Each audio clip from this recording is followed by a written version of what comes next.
because I really don't want to. I don't know what I'm gonna do if I got on that scale and it was like 2 or 3 pounds, I would have it back. I don't know, Rosin, if I'd be that positive I gained 2 or 3 pounds, but then again, if I knew what I did, like I ate like a pig, that's why, you know.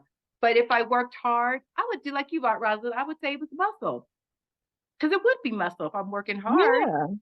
So it'd be muscle. The only thing I just got to make sure that I just don't pig out with that conference. I'm used to doing that. So Yep. And that's, there you go. Because come on now, this the rest of your life. You're gonna always have these challenges. So we gotta start stepping up to the plate and becoming better how to deal with this. Because it's not gonna go away. The conference is not going away. It's yeah, how you respond.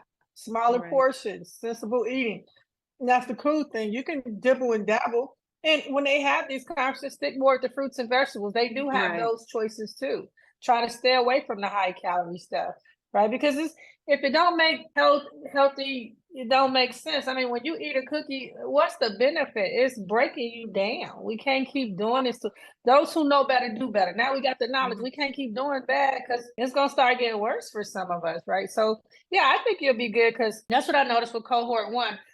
When they started in July, they came up, they came upon the big holiday of Thanksgiving. You guys were just coming in around that in November. And right. so you guys are like, I didn't really gain, but you guys are early in the game. I didn't really gain any weight. I gained a pound.